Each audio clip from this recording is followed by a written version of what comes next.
Assalamualaikum warahmatullahi wabarakatuh. Pada video kali ini kita akan membahas materi terkait dengan pengujian data 3 atau lebih K sampel yang sifatnya berhubungan, atau bisa juga kita sebut sebagai K related sample test. Jadi dalam statistika non parametrik, uji K related sample ini merupakan analisis varians pada variabel yang diperoleh dari pengukuran berulang. Jadi variabel tersebut dilakukan pada objek dengan beberapa kali pengukuran. Jadi objeknya sama. Nah, uji ini tepat digunakan pada sampel kecil untuk tipe data nominal ataupun ordinal. Nah, ada dua uji populer pada uji K related sample ini. Yang pertama ada yang disebut dengan uji Friedman, yang kedua ada yang disebut dengan uji Cochrane. Nah, uji Friedman merupakan perluasan dari uji Wilcoxon dengan melibatkan lebih dari dua variabel berhubungan. Nah, jadi uji Friedman ini merupakan perluasan dari uji Wilcoxon. Jadi kalau uji Wilcoxon hanya melibatkan dua variabel yang sifatnya berhubungan saja. Jadi hanya ada dua perlakuan, perlakuan 1 dan perlakuan 2. Nah, kalau perlakuannya lebih dari dua, misalkan perlakuan 1, 2, 3, 4, 5 dan seterusnya, maka digunakan uji Friedman. Nah, uji Friedman dan uji Wilcoxon ini bisa digunakan untuk data yang bersifat minimal ordinal. Nah, bisa juga untuk yang sifatnya numerik ya. Jadi tapi nanti dikonversi dulu menjadi bentuk ordinal atau ranking. Nah, sedangkan uji Cochrane ini merupakan perluasan dari uji McNemer, yaitu uji lebih dari dua variabel berhubungan yang bersifat dikotomi. Ya, jadi kalau uji McNemer hanya untuk dua variabel berhubungan yang sifatnya dikotomi ya atau tidak, tapi hanya dua perlakuan saja, perlakuan sebelum dan perlakuan sesudah, misalnya ya, perlakuan 1 dan perlakuan 2. Nah, kalau uji Cochrane digunakan ketika perlakuannya lebih dari dua pada data dikotomi, perlakuan 1, 2, 3, 4, 5 dan seterusnya. Nah, pada video kali ini fokus pembahasan kita untuk K related sample itu adalah pada uji Friedman. Ya, seperti yang sudah dijelaskan sebelumnya, jadi uji Friedman ini merupakan perluasan dari uji Wilcoxon yang melibatkan lebih dari dua variabel yang sifatnya berhubungan. Nah, misalkan kalau uji Wilcoxon itu perlakuannya hanya ada dua, misalkan ya. Jadi objeknya sama tapi perlakuannya ada dua, perlakuan 1, perlakuan 2. Nah, kalau uji Friedman objeknya sama tapi perlakuannya lebih dari dua, perlakuan 1, 2, 3, 4, 5 dan seterusnya. Nah, kalau lebih dari dua maka gunakan uji Friedman. Kalau hanya dua maka gunakan uji Wilcoxon. Jadi uji Wilcoxon itu hanya untuk dua perlakuan saja. Nah, kalau uji Friedman lebih dari dua perlakuan pada variabel yang sifatnya berhubungan ya. Jadi objeknya sama tapi perlakuannya berbeda-beda. Nah, Friedman two-way ANOVA atau bisa juga disebut dengan analisis varians dua arah ya. Friedman ini digunakan untuk menguji hipotesis komparatif K sampel. Jadi uji perbandingan dengan K perlakuan gitu ya, yang sifatnya berhubungan atau berpasangan dengan data berbentuk ordinal atau ranking. Jadi nanti dalam proses perhitungannya data yang kita gunakan dalam uji Friedman itu sifatnya adalah ordinal dalam bentuk ranking. Nah, bila data yang terkumpul masih berbentuk angka, nah di sini bisa interval ataupun rasio, maka data tersebut harus dikonversi dulu menjadi bentuk ordinal atau dirubah menjadi bentuk ranking. Nah, kita lihat ilustrasinya.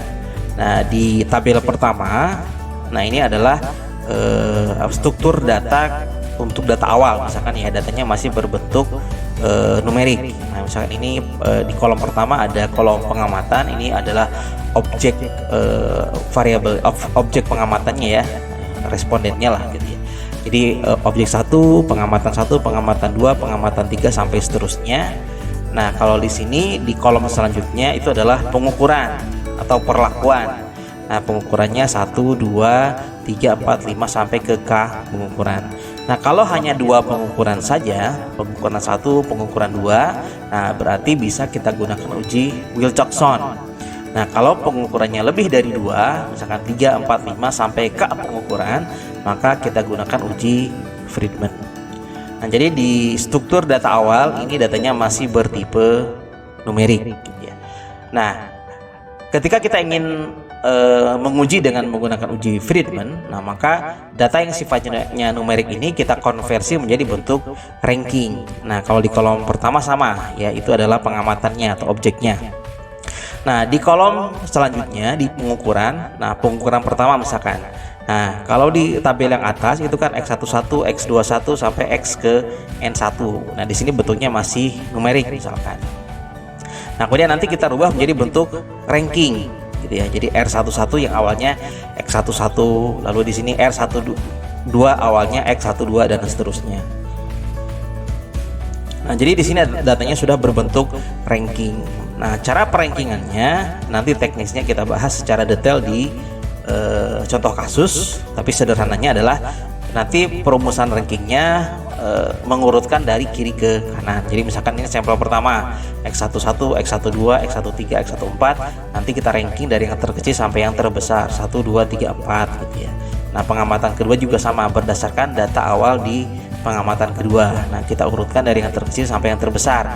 Yang terkecil ranking 1, terkecil kedua ranking 2 dan seterusnya. Nah, kemudian dari masing-masing pengukuran ini nanti kita jumlah. Pengukuran pertama kita sebut sebagai R1, pengukuran kedua kita sebut sebagai R2, pengukuran ketiga nanti kita sebut sebagai R3 sampai pengukuran ke K, jumlahnya kita sebut sebagai R ke K. Nah, itu adalah ilustrasi struktur data yang kita gunakan di dalam uji Friedman. Selanjutnya adalah langkah-langkah pengujian. Nah, yang pertama sama langkah pengujiannya itu kita tentukan hipotesis. Nah, hipotesis di dalam uji Friedman ini hanya ada satu, jadi H0 dan H1. H0-nya mu1 sama dengan mu2 sama dengan mu ke K karena sampelnya lebih dari 2. Nah, di dalam uji Wilcoxon mu-nya hanya ada 2, mu1 dan mu2. Nah, karena perlakuannya lebih dari 2, mu1, mu2, mu3, mu4 dan seterusnya, nah maka kita gunakan uji Friedman sehingga H0-nya mu1 sama dengan mu2 sama dengan mu ke K. Nah, karena di sini sama artinya sampel ditarik dari populasi yang sama. Nah, H1-nya itu kan lawan dari H0. Kalau sama berarti tidak sama ya. Nah, di sini formulanya paling tidak ada mu I tidak sama dengan mu J. Untuk I tidak sama dengan J artinya ketika kita membandingkan misalkan 4 pengukuran, nah ketika ada 2 pengukuran yang berbeda, nah maka kesimpulannya sampel ditarik dari populasi yang tidak sama. Nah, tentu nanti redaksinya menyesuaikan dengan contoh kasus yang sedang dibahas gitu ya. Kemudian langkah yang kedua, tentukan taraf signifikansi alfa. Nah, nanti alfa ini digunakan untuk mencari tabel chi-square dengan derajat bebas DF K-1, di mana K itu adalah banyaknya pengukuran, jadi banyaknya variabel gitu ya. Jadi kalau misalkan pengukurannya 4, berarti K-nya di sini 4. Kalau pengukurannya 5, maka K-nya 5. Kemudian langkah selanjutnya adalah statistik uji. Nah, untuk statistik uji di dalam uji Friedman ini ada 2 rumus ya, ada 2 rumus. Rumus pertama digunakan jika tidak ada angka kembar. Nah, rumus yang kedua jika ada angka kembar. Nah, angka kembar itu apa bedanya antara data mengandung angka kembar dengan data yang tidak mengandung angka kembar? Nah, kalau data punya angka kembar artinya nanti dalam satu baris itu ada angka yang sama atau tidak. Nanti perhatikan gitu ya, dari raw data kita perhatikan dalam satu baris itu ada data yang sama atau tidak. Kalau ada data yang sama maka kita gunakan rumus yang kedua. Tapi kalau dalam satu baris itu datanya beda semua, nah maka tidak ada yang sama. Nah, maka kalau tidak ada yang sama kita gunakan rumus yang kedua.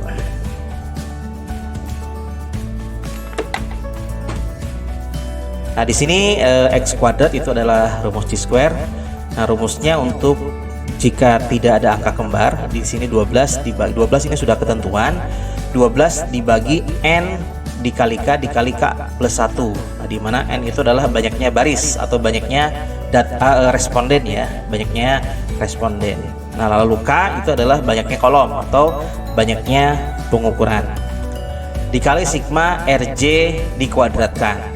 Nah, RJ itu adalah jumlah ranking dalam kolom. Tadi kan kalau misalkan pengukuran pertama jumlah rankingnya berapa, pengukuran kedua jumlah rankingnya berapa, sampai pengukuran ke K gitu ya. Jadi RJ dikuadratkan lalu dijumlahkan dikurang 3 dikali N itu adalah banyaknya baris, dikali K plus 1, di mana K adalah banyaknya pengukuran. Nah, ini rumus ketika tidak ada angka yang sama. Nah, kalau misalkan ada angka kembar atau ada angka yang sama, rumusnya C square sama dengan 12 dikali sigma RJ kuadrat. Nah, sigma RJ kuadrat sama seperti ini, dikurangi 3 dikali N kuadrat. N itu adalah banyaknya baris, K itu adalah banyaknya pengukuran, dikali K plus 1 dikuadratkan dibagi N dikali K plus 1 ditambah NK dikurangi sigma TIJ pangkat 3 dibagi K min 1.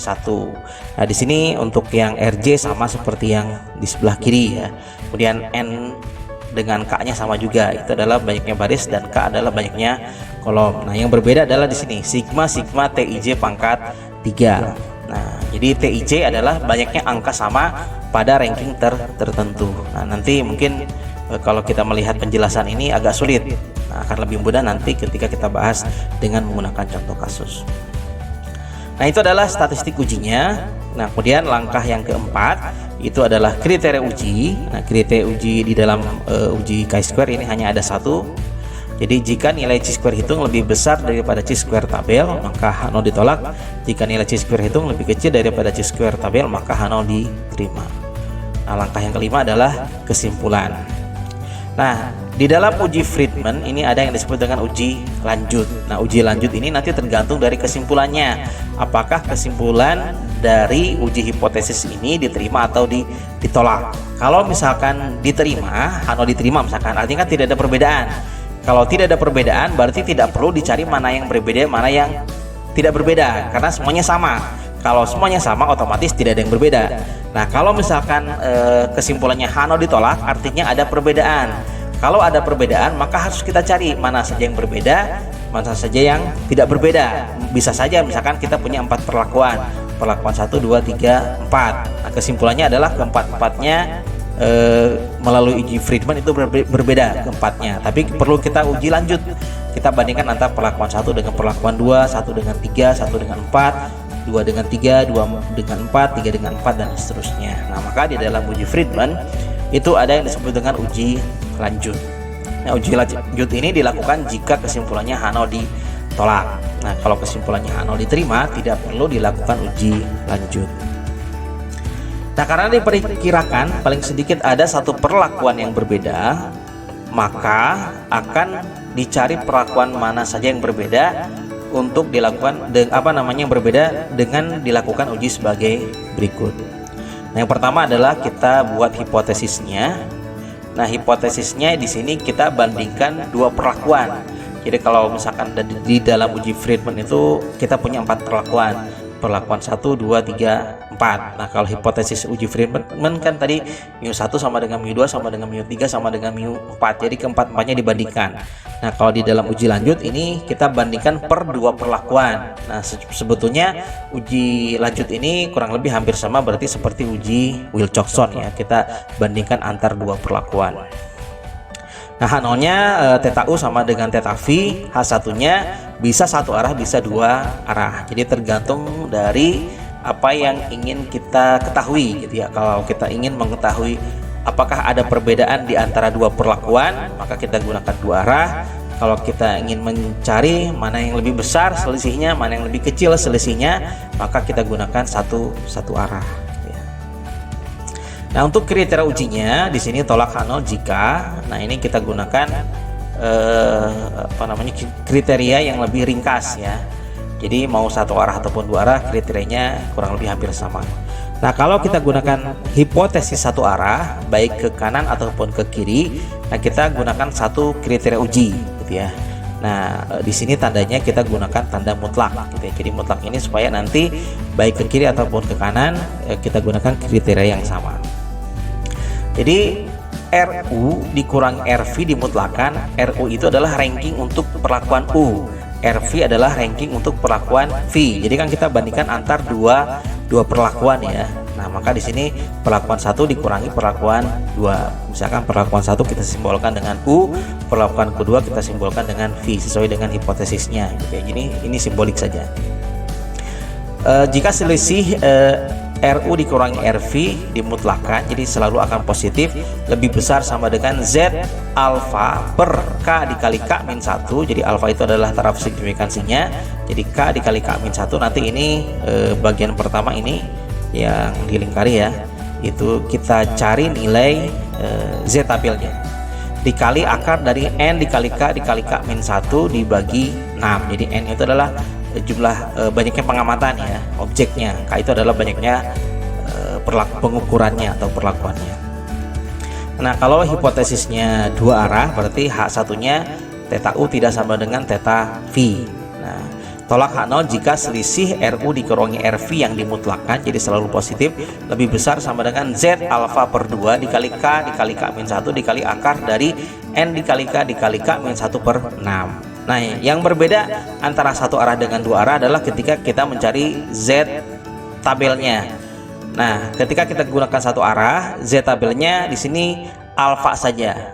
Nah, kalau kita gunakan dua arah, maka alfanya dibagi 2. Jadi kalau kita gunakan alfa 5%, kalau satu arah berarti 0,5 dibagi K dikali K min 1.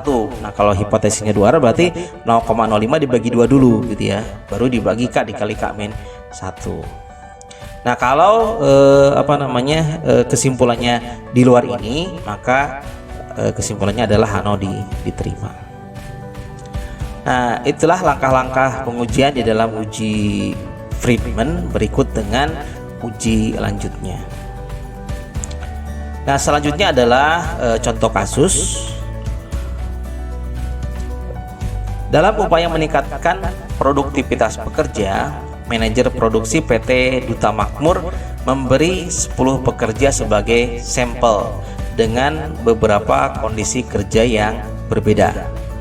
Jadi saat bekerja diberikan penerangan lampu yang memadai, saat bekerja diberikan alunan musik, saat bekerja diberi kesempatan menonton televisi, atau saat bekerja diberi kesempatan mendengarkan radio. Jadi ada 10 orang pekerja yang dijadikan sebagai sampel lalu diberikan beberapa kondisi kerja yang berbeda.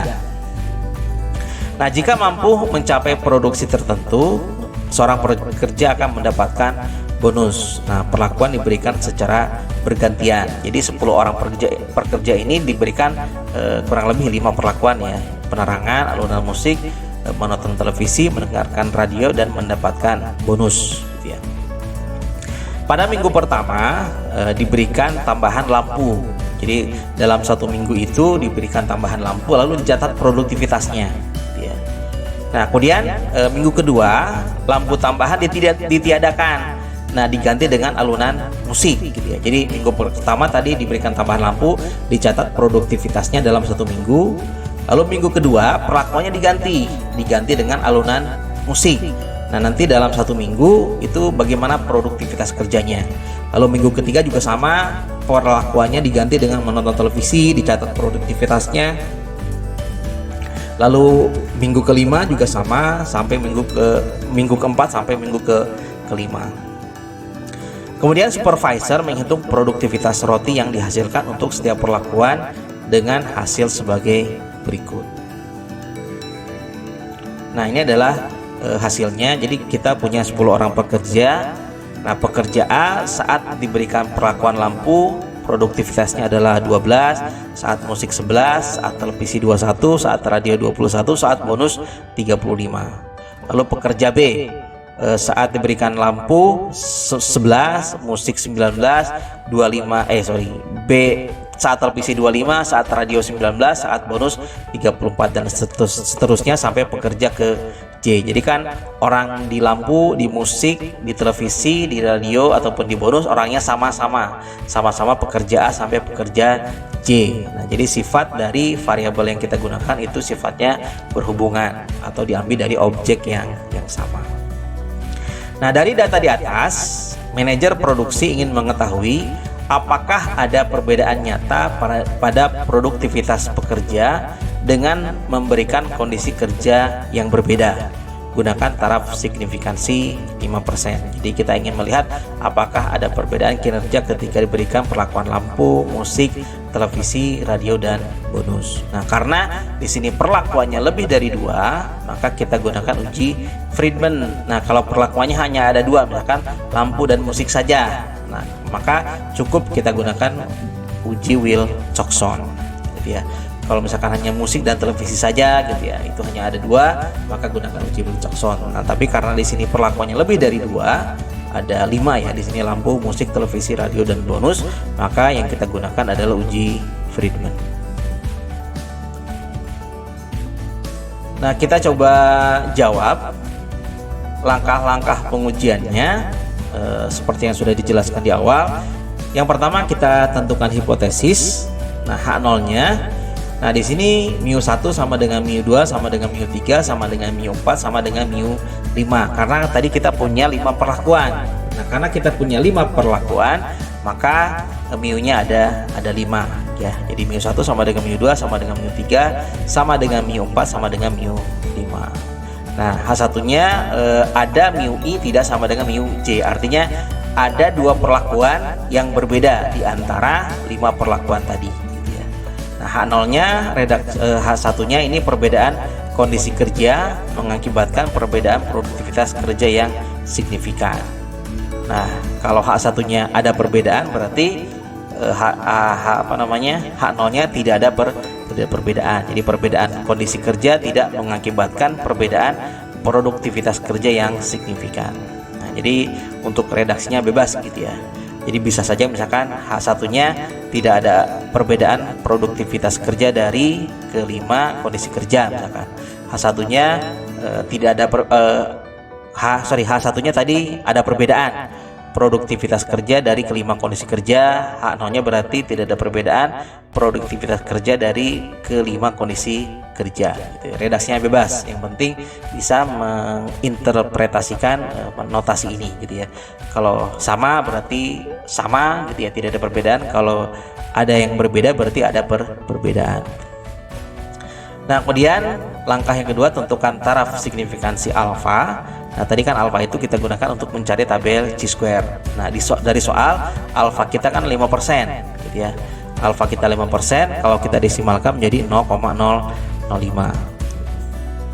Nah, untuk mencari tabel chi-square selain alfa, yang kita perlukan juga nilai degree of freedom DF. DF itu rumusnya adalah K-1, di mana K itu adalah baiknya perlakuan. Tadi kan kita punya 5 perlakuan ya.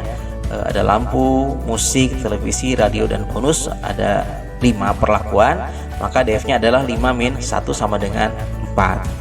Nah, setelah kita dapatkan alfa dan DF-nya berapa, baru kita cari nilai chi-square tabel. Nah, untuk mencari chi-square tabel yang kita butuhkan tadi 2, nilai alfa dan nilai DF-nya. Nah, ini adalah tabel chi-square. Nah, di sini DF-nya adalah 4. Nah, kita perhatikan di kolom pertama, kolom DF. DF-nya adalah 4. Nah, kita lingkari 4. Kemudian alfanya di sini 0,05. Nah, kita cari di baris pertama. Di baris pertama itu kan alfanya 0,05. Lalu kita tinggal cari pertemuan antara DF4 dengan alfa 0,05. Nah, kita cari pertemuannya. Nah, di sini kan pertemuan antara DF4 dengan alfa 0,05 itu adalah 9,488 ya. Maka kita peroleh nilai chi-square tabelnya adalah 9,488. Nah, setelah kita dapatkan nilai chi-square tabelnya 9,488, maka kita masuk ke statistik uji. Nah, untuk statistik uji ada banyak tahapan yang harus kita lakukan sebelum menentukan rumus mana yang kita gunakan. Nah, tadi kan di awal dijelaskan bahwa kalau datanya masih berupa numerik, maka harus dikonversi dulu menjadi bentuk ranking ya, menjadi bentuk ordinal. Ini adalah tampilan data raw data awal. Jadi struktur data awalnya di sini masih berupa numerik. Nah, maka karena masih berupa numerik, lakukan pengurutan atau ranking per baris untuk setiap pekerja A, B, C dan seterusnya. Kemudian dilakukan penjumlahan angka ranking untuk setiap kolomnya. Nah, jadi raw data awal itu kita konversi menjadi bentuk ranking. Nah, sekarang kita perhatikan untuk setiap pekerja, karena pengurutan ranking itu dilakukan per baris, bukan per kolom. Jadi bukan per baris ke sini, bukan ke bawah, tapi perankingannya per baris ya. Baris pekerja A, baris pekerja B, baris pekerja C sampai baris pekerja J. Nah, sekarang kita perhatikan pekerja A. Nah, di pekerja A yang terkecil pertama adalah angka 11. Nah, angka 11 kalau kita lihat di sini nggak ada temennya. Nah, karena tidak ada temennya, maka 11 di musik ranking 1 ya, 11 di musik ranking 1. Kemudian terkecil selanjutnya adalah 12. 12 juga kalau kita lihat di pekerja A tidak ada yang sama, maka dia ranking 2. Lalu terkecil selanjutnya adalah di pekerja A, di sini 21. Nah, 21 ada temennya, ada 2 kan ya. Nah, karena angkanya sama, maka rankingnya pun harus sama. Nah, cara perankingannya sebetulnya di sini hampir sama seperti uji Wilcoxon ya. Cara perankingannya di sini ada angka 21, jumlahnya ada 2. Nah, ranking yang yang didapat untuk kedua angka yang sama ini kan setelah 1 dan 2 berarti 3 dan 4 ya. Nah, maka 3 ditambah 4, karena ada 2 yang sama maka dibagi 2, sehingga 3 ditambah 4 dibagi 2 hasilnya adalah 3,5. Jadi 3 ditambah 4 7, 7 dibagi 2 3,5. Nah, maka ranking di 21 itu adalah 3,5, ranking di radio juga 3,5. Nah, kemudian terakhir berarti di sini 35. Nah, karena 35 nggak ada yang sama, maka rankingnya adalah ranking 5. Nah, kenapa 5? Karena tadi yang sudah kita pakai adalah 1, 2, 3, 4. Maka sisanya adalah ranking 5. Nah, itu kita selesai menghitung untuk pekerja A. Nah, lalu kita hitung lagi ranking untuk pekerja B. Nah, di pekerja B juga sama, kita cari yang terkecil dulu. Nah, yang terkecil di sini 11. 11 di sini nggak ada temannya, berarti ranking 1. Lalu terkecil selanjutnya adalah 19. Nah, kebetulan di sini 19 ada 2. Nah, cara perhitungan rankingnya sama seperti yang 21 di atas gitu ya. Nah, jadi di sini kan rankingnya setelah 1 berarti 2 dan 3. 2 ditambah 3 itu 5, 5 dibagi 2 berarti masing-masing rankingnya adalah 2,5 di musik dan 2,5 di radio. Nah, kemudian terkecil selanjutnya adalah 25. 25 berarti ranking yang sudah dipakai adalah 1, 2, 3, maka 25 adalah ranking 4. Nah, terakhir 34 adalah ranking 5 gitu ya. Kemudian baris C.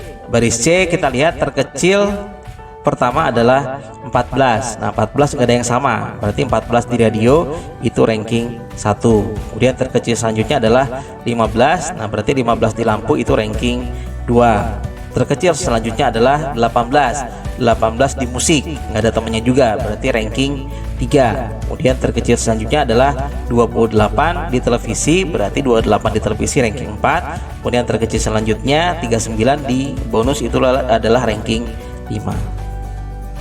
Lalu selanjutnya adalah pekerja D.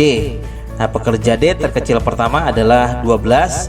12 juga nggak ada temennya, berarti dia ranking 1. Kemudian terkecil selanjutnya adalah 15. 15 juga nggak ada temennya, berarti 15 di radio ranking 2. Lalu terkecil selanjutnya adalah 17. 17 di musik nggak ada temennya, berarti ranking 3. Lalu terkecil selanjutnya adalah televisi ya, berarti televisi itu ranking 4. Lalu terkecil selanjutnya adalah 32. 32 berarti di bonus ranking 5. Nah, demikian seterusnya ya, demikian seterusnya sampai pekerja terakhir. Nah, pekerja terakhir itu adalah pekerja J. Pekerja J yang terkecil pertama adalah 10, berarti 10 ranking 1 di lampu. Kemudian terkecil selanjutnya di sini 19 ada 2. Berarti ranking 2 dan ranking 3. 2 ditambah 3 5, 5 dibagi 2 berarti 2,5. Berarti di musik 2,5, di bonus juga 2,5. Kemudian terkecil selanjutnya adalah 20. 20 di musik berarti ranking 1 2 3 berarti ranking 4. Lalu terkecil selanjutnya adalah 24 berarti di televisi ranking 5. Nah, setelah kita peroleh ranking untuk masing-masing pekerja, nah langkah selanjutnya adalah kita lakukan penjumlahan untuk setiap pengukuran atau setiap perlakuan.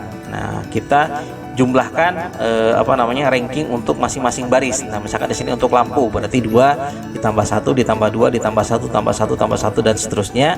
Nah, kita peroleh jumlahnya adalah 12. Lalu sama juga di musik. Jadi 1 ditambah 2,5 ditambah 3 ditambah 3 dan seterusnya, itu kita peroleh jumlahnya adalah 22,5. Lalu di televisi 3,5 ditambah 4 ditambah 4 ditambah 4 dan seterusnya jumlahnya adalah 42,5. Lalu di radio 3,5 ditambah 2,5 ditambah 1 ditambah 2 dan seterusnya, itu kita peroleh jumlahnya adalah 29,5. Lalu untuk yang bonus 5 ditambah 5 ditambah 5 dan seterusnya, itu kita peroleh jumlahnya adalah 43,5. Nah, maka masing-masing nanti untuk lampu kita sebut sebagai R1, untuk musik kita sebut sebagai R2, untuk televisi kita sebut sebagai R3, untuk radio kita sebut sebagai R4, untuk bonus kita sebut sebagai R3. Nah, kita baru sampai tahapan mengkonversi dari raw data numerik menjadi raw data ranking atau ordinal.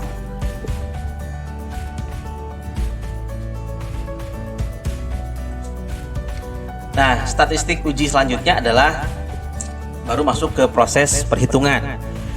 Nah, karena di dalam data kita terdapat ada angka yang sama dalam satu baris gitu ya. Jadi dalam per baris tadi kan ada yang rankingnya berbagi ya. Ada yang 3,5 3,5, ada yang 2,5 2,5 dan seterusnya. Nah, karena ada yang sama maka kita gunakan rumus yang kedua, rumus yang mengandung angka kembar. Nah, ini adalah rumus yang mengandung angka kembar.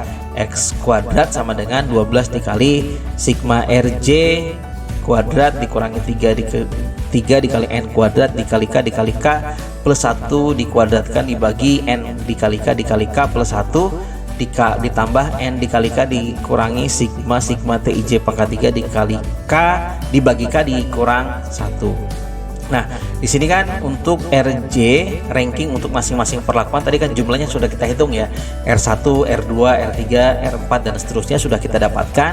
Nah, kemudian N itu adalah banyaknya sampel. Nah, tadi kan sampel pekerjanya ada 10, K-nya adalah banyaknya perlakuan. Perlakuannya kan tadi ada 5. Ada lampu, ada musik, ada televisi, ada radio, ada bonus dan seterusnya gitu ya. Ini K juga sama, N juga sama seperti yang atas, pengamatan, ini perlakuan N pengamatan perlakuan. Nah, yang belum ada adalah sigma TIJ pangkat 3. Nah, kita coba cari dulu sigma TIJ pangkat 3. Nah, apa itu sigma TIJ pangkat 3?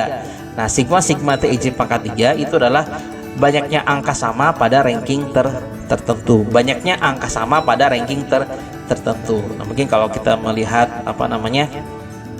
kalimat ini agak cukup membingungkan ya, banyaknya angka sama pada ranking tertentu. Nah, kita coba simulasikan ke dalam proses perhitungan ya, pasti akan lebih mudah. Nah, ini adalah data yang kita miliki. Jadi banyaknya angka sama ya pada ranking tertentu. Jadi kita perhatikan data-data yang sama. Nah, kita perhatikan pekerja A. Nah, pekerja A ada yang sama atau tidak? Nah, kalau kita lihat di sini kan 12, 11, 21, 21. Nah, di sini kan ada 2 yang sama ya. 21 dengan 21.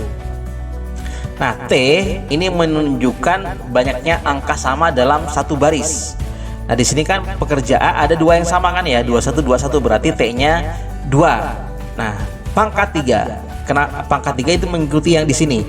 Kemudian kalau T itu mengikuti banyaknya angka sama dalam setiap baris. Nah, kemudian kalau tidak ada lagi yang sama, kita pindah ke baris yang kedua. Kalau kita lihat baris yang kedua, di sini ada dua yang sama ya, 19 dan 19.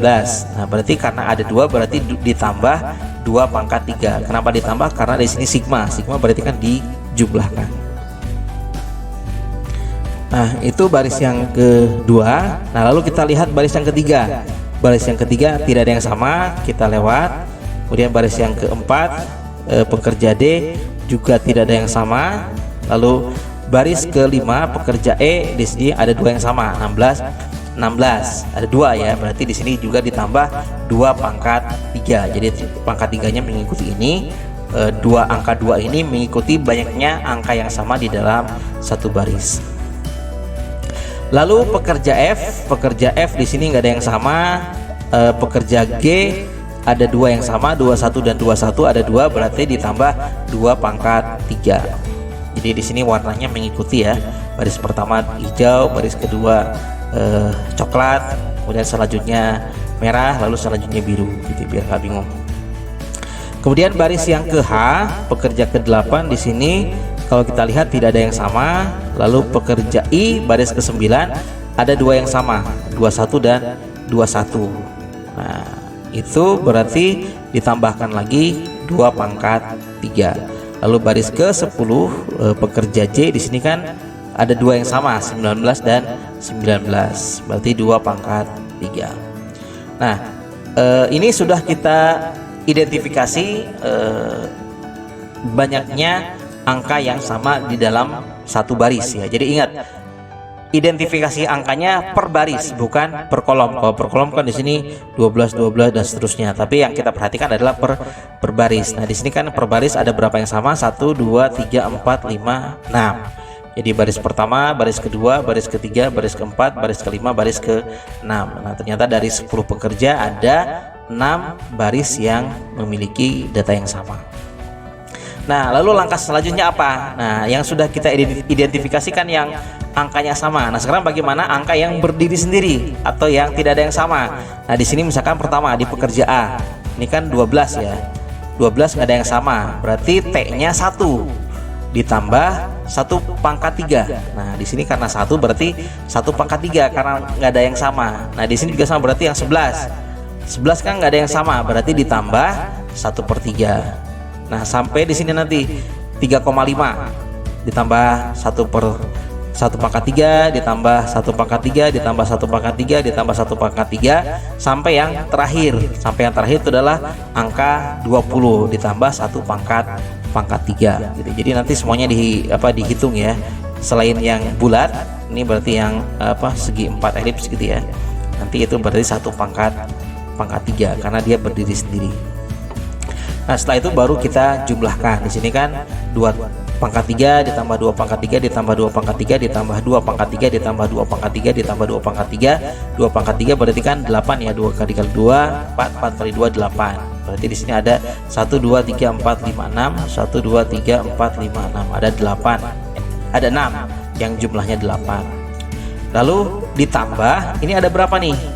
Yang 1 pangkat 3. Yang 1 pangkat 3 tinggal kita hitung saja di sini. Ada 1 2 3 4 5 6 7 8 9 10 11 12 13 14 15 16 17 18 19 20 21 22 23 24 25 26 27 28 29 30 31 32 33 34 35 36 37 38.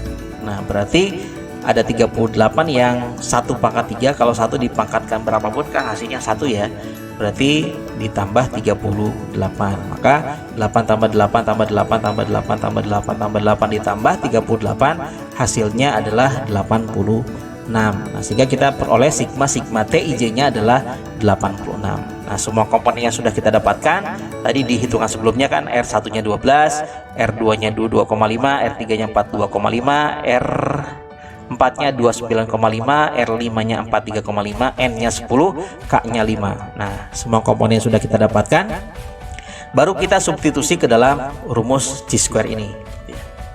Jadi pertama di sini 12 ini adalah sudah ketentuan di dalam rumusnya, dikali sigma RJ kuadrat. Nah, dikali sigma RJ kuadrat. Nah, di sini berarti R untuk masing-masing perlakuan. Nah, sigma berarti kan di jumlah ya. Berarti di sini 12 dikuadratkan, 22,5 dikuadratkan, 42,5 dikuadratkan, 29,5 dikuadratkan ditambah 43,5 dikuadratkan dikurang 3 juga sudah rumus dikali N.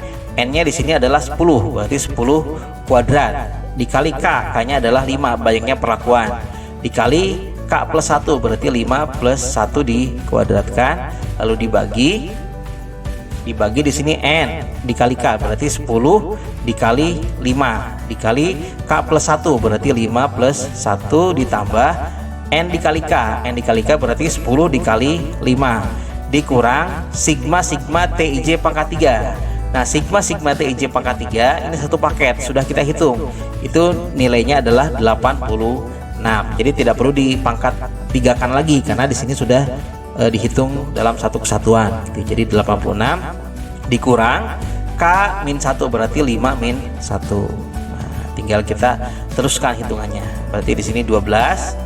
Nah, di sini 12 kuadrat ditambah 22,5 kuadrat ditambah 42,5 kuadrat ditambah 29,5 kuadrat ditambah 43,5 kuadrat, hasilnya adalah 5219. Kemudian dikurang 3 dikali 10 kuadrat berarti 100 ya. 3 dikali 100 dikali 5 dikali 5 plus 1 6 ya, berarti 6 kuadrat 36 ya. Jadi 3 dikali 100 dikali 5 dikali 36, hasilnya adalah 54000 atau 54.000 dibagi 10 dikali 5 dikali 6, 10 dikali 5 50 dikali 6 berarti 300 ditambah 10 dikali 5 berarti 50 dikurangi 86 dibagi 5 min 1 dibagi 4 sama dengan 12 dikali 5219, hasilnya adalah 62628 dikurangi 54.000 dibagi 300 ditambah 50 dikurangi 86 adalah min 36 dibagi 4 sama dengan 62628 dikurangi 54.000, hasilnya adalah 8628 dibagi 300 ditambah min 36 dibagi 4 adalah min 9 sama dengan 8628 berarti ya dibagi 300 plus min 9 hasilnya adalah 291, sehingga kita peroleh nilai chi-square hitungnya adalah sebesar 29,649. Nah, kita sudah dapatkan nilai statistik hitungnya ya. Jadi nilai chi-square hitungnya adalah 29,649. Nah, setelah kita peroleh nilai chi-square hitungnya, baru kita ambil kesimpulan berdasarkan kriteria uji. Nah, kriteria ujinya jika nilai chi-square hitung lebih besar daripada chi-square tabel, maka kesimpulannya H0 ditolak. Jika nilai chi-square hitung lebih kecil daripada chi-square tabel, maka kesimpulannya H0 diterima. Nah, kesimpulannya karena chi-square hitung kita adalah 29,649, lalu kita bandingkan dengan chi-square tabel kita adalah 9,488 ya. Nah, kalau kita bandingkan ini kan lebih besar. Nah, kalau lebih besar berdasarkan kriteria uji, kalau lebih besar berarti kesimpulannya H0 ditolak. Kalau H0 ditolak berarti kesimpulannya adalah H1. H1 perbedaan kondisi kerja mengakibatkan perbedaan produktivitas kerja yang signifikan. Artinya pemberian kondisi kerja yang berbeda memberikan produktivitas kerja yang berbeda. Nah, karena kesimpulannya H0 ditolak, maka harus dilakukan uji lanjut. Jadi uji lanjut ini untuk mengetahui perbandingan di antara dua perlakuan. Tadi kan kita punya 5 perlakuan ya, lampu, musik, televisi, radio, bonus. Lalu nah dengan kesimpulan bahwa ada perbedaan, berarti kelima-limanya secara uji Friedman ada perbedaan. Nah, tapi kan kita tidak tahu mana saja yang berbeda dan mana saja yang tidak berbeda. Nah, untuk menindaklanjuti itu dilakukanlah uji lanjut. Nah, uji lanjutnya dari hasil pengujian hipotesis diperoleh kesimpulan bahwa H0 ditolak ya. Jadi kalau H0-nya diterima, tidak perlu dilakukan uji lanjut. Kalau semuanya sama, Ya untuk apa dicari yang berbeda? Pasti tidak ada yang berbeda karena kesimpulan secara globalnya itu adalah sama. Nah, itu ya. Jadi uji lanjut ini dilakukan ketika H0-nya ditolak. Artinya ada perbedaan produktivitas dari kelima kondisi kerja, sehingga perlu dilakukan uji lanjut untuk mengetahui kondisi kerja mana saja yang berbeda atau lebih baik atau lebih buruk gitu. Jadi uji lanjut ini bisa untuk mengetahui mana saja yang berbeda, mana yang lebih besar, mana yang lebih kecil gitu ya. Itu tergantung dari keinginan si peneliti, apakah ingin mengetahui perbedaan antar dua perlakuan, mana yang lebih baik di antara dua perlakuan, atau mana yang lebih buruk di antara dua perlakuan. Nah, misalkan dalam contoh kasus ini kita akan mencari kondisi kerja yang lebih baik. Kalau kondisi kerja yang lebih baik berarti kita gunakan hipotesis satu arah ke kanan gitu ya. Nah, sehingga kita gunakan hipotesis satu arah ke kanan. Nah, hipotesisnya berarti H0-nya theta U sama dengan theta V, H1-nya theta U lebih besar daripada theta V gitu ya. Jadi karena kita ingin mencari mana yang lebih baik ya. Kalau lebih baik berarti H1-nya theta U lebih besar daripada theta V. Nah, kalau kita ingin mencari ada perbedaan atau tidak, berarti H1-nya theta U tidak sama dengan theta V. Kalau kita ingin mencari mana yang lebih buruk, berarti H1-nya theta U lebih kecil daripada theta V. Nah, karena di sini kita ingin mencari mana yang lebih baik, maka H1-nya theta U lebih besar daripada theta V. Nah, redaksinya misalkan untuk H1-nya kondisi kerja U lebih baik daripada kondisi kerja V. Lawan dari H0 adalah H1, lawan lebih baik itu adalah tidak lebih baik. Jadi kondisi kerja U tidak lebih baik daripada kondisi kerja V. Nah, kemudian yang kedua, tentukan taraf signifikansi alfa. Nah, tadi alfa kita adalah 5%. Nah, kriteria uji kita di sini jika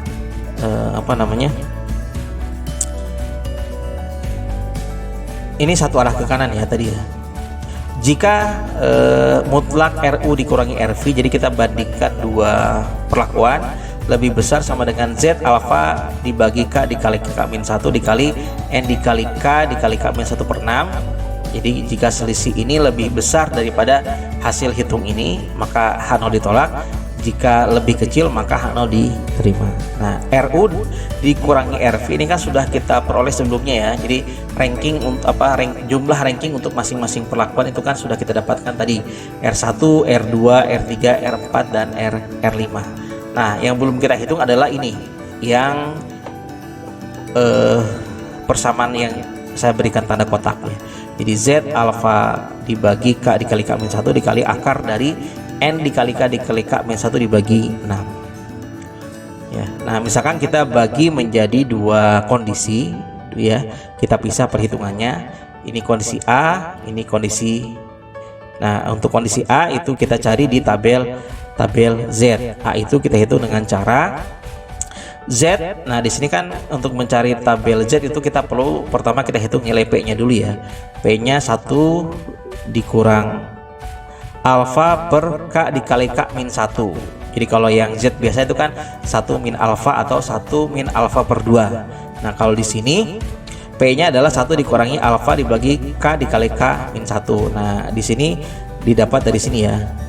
Alfa dibagi K dikali K-1. Jadi kalau misalkan nanti kita gunakan hipotesisnya dua arah, berarti di sini alfanya dibagi 2, alfa per 2 dibagi K dikali K-1. Nah, di sini 1 dikurangi berarti alfanya 0,05 dibagi K-nya adalah 5 dikali 5-1 sama dengan 1 dikurang 0,05 dibagi 5 dikali 4 berarti 20 ya. Nah, sama dengan 1 dikurangi 0,05 dibagi 20 adalah 0,0025. Nah, sehingga kita peroleh nilai P-nya adalah 0,99775. Nah, ini nanti tinggal lihat di tabel Z ya. Dilihat di tabel Z, nanti tinggal cari angka di tengah-tengahnya yang nilainya 0,9975. Ini sama seperti kita mencari tabel Z pada pengujian sebelumnya ya. Jadi tinggal dicari titik tengahnya. Titik tengahnya itu adalah 0,9975. Lalu nanti tinggal dicari sisi kiri dan sisi atasnya. Nah, berdasarkan tabel Z kita peroleh nilai Z tabelnya adalah 2,81 ya. Kita peroleh 2,81. Nah, itu nanti tinggal dicari ya di tabel Z, sisi kirinya berapa, sisi atasnya berapa, lalu dijumlahkan sehingga diperoleh nilai Z tabelnya adalah 2,881. Nah, jadi kita sudah peroleh nilai A-nya adalah 2,81. Nah, selanjutnya adalah kita hitung yang akar dari N dikali K min 1 per 6. Nah, kita sebut sebagai kondisi B. Nah, misalkan B kita hitung ini N dikali K min 1 dibagi 6, berarti akar dari N-nya 10 dikali 5 dikali 5 min 1 dibagi 6, berarti akar dari 10 dikali 5 50 dikali 4 200 dibagi 6 sama dengan 200 dibagi 6 adalah 3,33. Nah, akar dari 33,33 hasilnya adalah 5,773. Nah, ini sudah kita dapatkan nilai A dan nilai B-nya. Nah, tinggal kita kalikan, berarti kan ya. Maka A dikali B sama dengan, nah tadi kan ini Z alfa per 2 alfa K dibagi K dikali K min 1-nya itu kan A dikali B. Nah, di sini A-nya adalah 2,81 dikali B-nya adalah 5,773. Sehingga kita peroleh yang sisi kanannya ini Z alfa dibagi K dikali K min 1 dibagi akar dan seterusnya itu adalah 16,22. Nah, jadi nanti pembanding sebelah kanannya sudah kita peroleh, nilainya adalah 16,22. Nah, tinggal kita bandingkan saja selisih antara RU dengan RV itu lebih besar atau lebih kecil daripada 16,22. Kalau selisihnya lebih besar maka Hano ditolak. Kalau Hano ditolak berarti yang kita terima satu, artinya kondisi kerja U lebih baik daripada kondisi kerja V. Nah, kemudian kalau misalkan selisihnya itu lebih kecil maka kesimpulannya Hano diterima, artinya kondisi kerja U tidak lebih baik daripada kondisi kerja V. Nah, kita simulasikan. Jadi uji ini kurang lebih hampir sama seperti uji Wilcoxon ya. Jadi kita bandingkan antar dua perlakuan. Nah, jadi di langkah ini kita langsung menguji dan mengambil kesimpulan. Nah, di hitungan sebelumnya kan kita sudah mendapatkan nilai jumlah ranking untuk masing-masing perlakuannya. Jadi untuk R1 lampu 12, untuk musik R2 22,5, untuk televisi R3 42,5, untuk radio R4 29,5, udah untuk bonus R5 43,5. Nah, nanti kita bandingkan antar dua perlakuan, lampu dengan musik kita bandingkan, lampu dengan televisi, lampu dengan radio, lampu dengan bonus, musik dengan televisi, musik radio, musik bonus, televisi bonus, radio bonus ya. Jadi semakin banyak perlakuan maka semakin banyak perbandingan yang harus kita lakukan di dalam uji lanjut. Nah, lalu tadi juga kita sudah mendapatkan nilai pembandingnya ya, Z alfa dibagi K dikali K min 1 dikali akar dari N dikali K dikali K min 1 dibagi 6 itu adalah 16,22. Nanti kita bandingkan selisih antar dua perlakuan dengan nilai 16,22 ya. Jadi kalau hasilnya selisihnya lebih besar gitu ya, maka kesimpulannya Hano ditolak gitu ya. Kalau lebih kecil berarti Hano diterima. Nah, pertama kita coba bandingkan antara lampu dengan musik ya. Jadi lampu dengan musik itu adalah berarti R1 dengan R2. Nah, R1 dengan R2, R1-nya itu adalah 12 dibandingkan dengan R2-nya adalah 22,5. Nah, 12 dikurangi 22,5 itu adalah min 10,5. Nah, karena di sini dimutlakan berarti menjadi positif 10,5. Nah, kita bandingkan dengan pembandingnya 16,22. Ini lebih besar atau lebih kecil? Nah, ternyata kalau kita bandingkan 10,5 itu kan lebih kecil daripada 16,22. Nah, sehingga kesimpulannya Hano diterima. Kalau Hano diterima berarti kinerja lampu dengan kinerja musik itu tidak ada yang lebih baik ya, walaupun di sini ada selisihnya ya. Jadi lampu 12, musik 22,5 dengan selisih 10,5, ternyata secara statistik di sini kan yang paling tinggi itu adalah musik. Ya, jadi secara statistik ternyata musik tidak lebih baik daripada lampu gitu ya. Jadi musik tidak lebih baik daripada lampu. Jadi yang kita bandingkan kan lebih baik ya. Berarti nanti nilai besar dibandingkan dengan nilai kecil. Nah, karena di sini nilai besarnya musik, Nah, maka artinya di sini musik tidak lebih baik daripada lampu.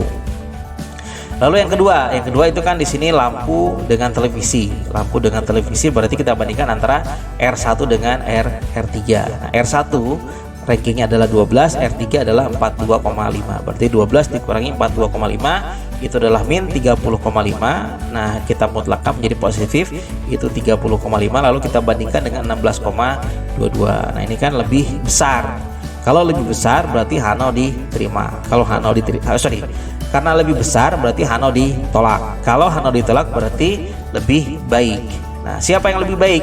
Nah, di sini kan televisi rankingnya lebih besar daripada lampu. Artinya secara statistik kinerja TV lebih baik daripada kinerja lampu. Jadi kinerja saat kondisi lampu lebih baik daripada kinerja saat kondisi lampu.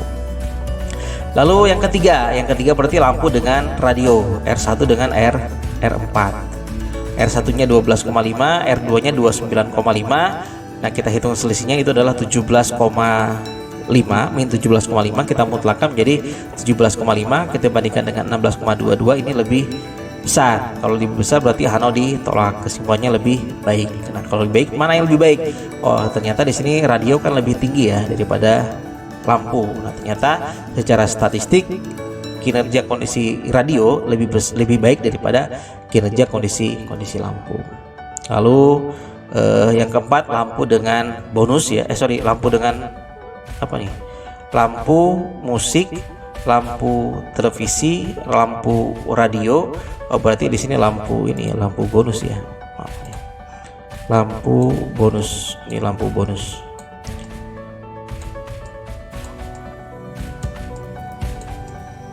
Lampu bonus. Nah, lampu bonus berarti R1 dengan R5. Nah, R1-nya 12,5, R5-nya 43,5. Kita hitung selisihnya itu adalah min 31,5. Nah, dimutlakkan menjadi 31,5. Ini lebih besar berarti kesimpulannya adalah Hano ditolak. Kalau Hano ditolak berarti lebih baik. Artinya di sini kan bonus lebih tinggi ya. Berarti kinerja bonus lebih baik daripada kinerja lampu. Lalu yang keempat berarti lampu dengan bonus sudah selesai, maka yang kelima adalah musik dengan televisi. Musik dengan televisi berarti R2 dengan R3. R2 rankingnya adalah 22,5, televisi adalah 42,5. Kita hitung selisihnya, 22,5 dikurangi 42,5 hasilnya adalah min 20. Nah, dimutlakan menjadi 20 berarti kita bandingkan dengan 16,22, itu lebih besar. Kalau lebih besar berarti Hano ditolak. Kalau Hano ditolak berarti kesimpulannya lebih baik. Nah, yang lebih besar di sini kan televisi, berarti televisi lebih baik daripada kondisi kerja lampu. Nah, musik televisi sudah, berarti sekarang musik dengan radio. Nah, musik dengan radio berarti R2 dengan R4. R2-nya 22,5, R4-nya 29,5. Kita hitung selisihnya adalah min 7,5. Min 7,5 kita mutlakkan menjadi 7,5, kita bandingkan dengan 16,22, itu lebih kecil. Kalau lebih kecil berarti kesimpulannya Hano diterima. Kalau Hano diterima berarti tidak lebih baik. Nah, di sini kan yang lebih besar radio, berarti kinerja kondisi radio tidak lebih baik daripada kondisi kerja musik. Dan yang keenam, musik dengan bonus, berarti R2 dengan R5. R2 dengan R5, R2-nya 2,5, R5-nya 43,5. Kita hitung selisihnya adalah min 21, kita mutlakkan menjadi 21. Ini kita bandingkan lebih besar. Kalau lebih besar berarti Hano ditolak. Kalau Hano ditolak berarti lebih baik. Berarti bonus lebih baik daripada musik. Lalu yang kedelapan berarti TV dengan radio. TV dengan radio berarti R3 dengan R4. R3 dengan R4. Berarti di sini R3-nya 42,5, R4-nya 29,5. Kita hitung selisihnya adalah 13. Min 13 berarti 13 dibandingkan dengan 16,22, ini lebih kecil. Kalau lebih kecil berarti Hano diterima. Hano diterima berarti tidak lebih baik. Artinya kondisi kerja radio tidak lebih baik daripada kondisi kerja TV, atau kondisi kerja TV tidak lebih baik daripada kondisi kerja radio. Lalu ke-9, TV dengan bonus. Nah, TV dengan bonus berarti R3 dengan R5. R3-nya 42,5, R3-nya 43, R5-nya 43,5. Kita hitung selisihnya adalah min 1, dimutlakan menjadi 1, berarti 1 lebih kecil daripada 16,22. 22. Ini kesimpulannya H0 diterima, berarti H0 diterima tidak lebih baik. Berarti kinerja bonus ketika dibandingkan dengan televisi tidak lebih baik. Nah, yang terakhir berarti bonus radio dengan bonus R4 dengan R5. R4-nya 29,5, R5-nya 43,5, selisihnya adalah 14, min 14 kita mutlakkan menjadi 14. Lalu kita bandingkan dengan 16,22, ini lebih kecil ya. Kalau lebih kecil berarti H0 diterima. Kalau H0 diterima berarti kesemuanya tidak lebih baik. Nah, dari uji lanjut ini bisa kita ketahui ya, mana yang lebih baik, mana yang tidak lebih baik. Jadi kalau nanti hipotesisnya ingin mengetahui mana yang berbeda, berarti kesimpulannya tidak ada perbedaan dengan ada perbedaan. Kalau hipotesisnya lebih buruk atau lebih jelek gitu ya, berarti ini tidak lebih baik, tidak lebih buruk, ini lebih buruk, dan seterusnya. Nah, itu adalah pembahasan terkait dengan uji Friedman yang kita lakukan dengan perhitungan secara manual. Nah, tentu proses perhitungan manual ini sangat panjang gitu ya untuk uji Friedman. Perhitungan panjang ini akan lebih mudah ketika kita bantu dengan menggunakan bantuan software. Nah, kali ini kita akan membahas uji Friedman dengan menggunakan software SPSS. Nah, kita buka SPSS-nya. Jadi kalau kita buka SPSS, tampilan pertama yang akan muncul adalah ada dua halaman kerja, ada data view, ada variable view. Nah, langkah pertama kita masuk ke variable view dulu. Jadi untuk mengidentifikasi atau menuliskan nama-nama variabel yang akan kita masukkan. Nah, berdasarkan data yang kita punya tadi, kita punya 5 variabel kan ya, lampu, musik, televisi, dan radio. Nah, untuk pekerja nggak perlu kita masukkan ya, karena dia sudah masuk ke sini sebetulnya nomor sini. Jadi ada 5 variabel. Nah, lampu kita ketikkan di kolom name. Jadi lampu, musik, televisi, radio, dan bonus kita ketikkan di kolom name. Nah, tinggal diketikkan saja. Yang lainnya kita biarkan default saja. Nah, kalau semua nama variabel sudah kita masukkan di kolom variable view, maka kita masuk ke data view. Nah, ini adalah tampilan data view.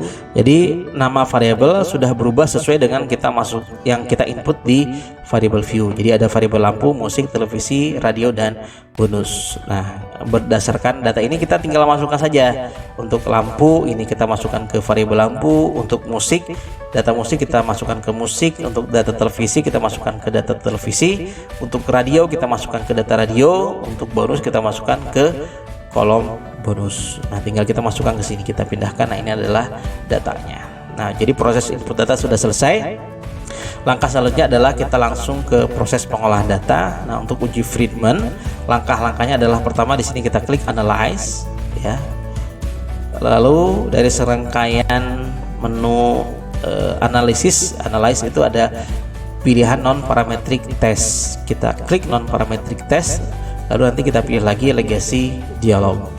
Nah, kemudian dari pilihan non parametric ini kita pilih yang K-related sample ya. Jadi berdasarkan uji yang kita bahas di awal, kan kita uji Friedman ini masuk ke dalam kelompok K-related sample. Jadi kita klik yang K-related sample. Nah, maka akan muncul tampilan seperti ini. Nah, yang perlu kita lakukan adalah kita masukkan semua variabel yang kita punya ke kolom test variabel dengan cara nanti ini di drag semua, lalu kita pindahkan, bisa satu persatu, bisa semuanya ya. Tinggal kita pindahkan ke sini.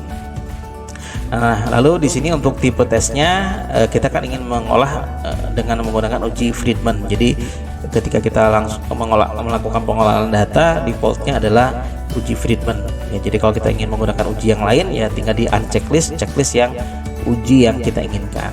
Nah, kalau sudah kita tinggal klik yang bagian OK. Nah, ini adalah output dari uji Friedman. Ada dua output ya di sini. Ada rank dengan tes statistik. Nah, untuk rank ini adalah rata-rata ranking untuk masing-masing perlakuan. Jadi rata-rata ranking untuk lampu, musik, televisi, radio dan bonus. Nah, ini kita peroleh dari mana? Nah, sebelumnya kan kita sudah menghitung nilai R1, R2, R3, R4, R5 ya untuk masing-masing perlakuan.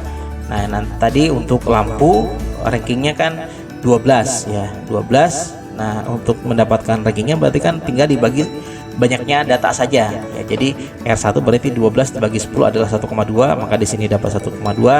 Untuk musik berarti kan R2 22,5 berarti min R2 nya adalah 22,5 dibagi 10 adalah 2,25. Lalu untuk televisi R3 itu adalah 42,5, maka min R3 nya adalah 42,5 dibagi 10 dapatnya 4,25. Lalu R4 untuk radio itu 29,5, maka min R4 nya adalah 29,5 dibagi 10 itu adalah 2,95. Kita dapatkan di sini sama. Lalu untuk bonus itu adalah R5 nya 43,5, maka min R5 nya adalah 43,5 dibagi 10 itu adalah 4,35. Nah itu jadi cara mendapatkan min rank. Jadi untuk mendapatkan min rank kita harus mendapatkan dulu ranking atau jumlah ranking untuk masing-masing perlakuan. Nah, kemudian output selanjutnya adalah tes statistik. Jadi di sini ada N besar itu adalah jumlah sampel atau pengamatan yang kita gunakan. Ada 10 data tadi ya, ada 10 pekerja kan tadi ya. Nah, kemudian untuk uji statistiknya di sini kita bisa gunakan uji chi-square atau uji signifikansi. Nah, di sini kan degree of freedom-nya 4 itu kita peroleh dari di sini kita punya 5 perlakuan, lampu, musik, televisi, radio dan bonus, maka 5 min 1 adalah 4. Jadi rumus degree of freedom-nya adalah 5 min 1. Nah, untuk uji chi-square ini kita peroleh nilai chi-square itunya 29,649. Nah, ini sama persis seperti perhitungan manual kita tadi. Nah, di sini kriteria ujinya jika nilai chi-square itu lebih besar daripada chi-square tabel dengan alfanya 0,05, df-nya di sini kan 4 ya. 5 min 1 4, maka H0 ditolak, jika sebaliknya maka H0 diterima. Nah, kesimpulannya karena nilai chi-square hitung kita adalah ini ya, 29,649. Lalu kita bandingkan dengan chi-square tabelnya adalah 9,488. Ini kan lebih besar. Nah, berdasarkan kriteria uji karena lebih besar maka kesimpulannya adalah H0 ditolak. Nah, ini kesimpulannya sama persis dengan perhitungan manual kita tadi. Nah, selain melakukan pengujian dengan uji chi-square, bisa juga melakukan pengujian dengan uji signifikansi. Jadi kita pakai nilai v-value-nya. Nah, di sini SIMSIG itu 0,00. Nah, nilai kriteria ujinya jika nilai v-value, nilai signifikansi ini lebih kecil daripada alfa kita 0,05, maka H0 ditolak. Jika nilai v-value lebih besar daripada alfa 0,05, maka H0 diterima. Nah, di sini kesimpulannya karena nilai v-value kita adalah 0,000, kita bandingkan dengan alfa kita 0,05, ini kan lebih kecil ya. Kalau lebih kecil berdasarkan kriteria uji maka kesimpulannya adalah H0 ditolak. Jadi mau pakai pengujian chi-square ataupun v-value kesimpulannya pasti akan sama ya. Nah, di sini karena kesimpulannya H0 ditolak maka yang kita terima adalah H1. Nah, H1 itu adalah perbedaan kondisi kerja mengakibatkan perbedaan produktivitas kerja yang signifikan ya. Tapi di dalam uji Friedman ini tidak ditampilkan pengujian uji lanjutnya. Jadi mungkin tidak bisa pakai SPSS, harus menggunakan software yang lain. Ya, demikian pembahasan terkait dengan uji Friedman, baik perhitungan secara manual yang cukup panjang dan pengolahan data dengan menggunakan SPSS yang ya cukup selesai hanya sekedar 5 menit ya kalau kita menggunakan software. Nah, demikian mudah-mudahan yang disampaikan bermanfaat. Jika ada pertanyaan silahkan didiskusikan. Kurang lebihnya mohon maaf. Kita akhiri. Assalamualaikum warahmatullahi wabarakatuh.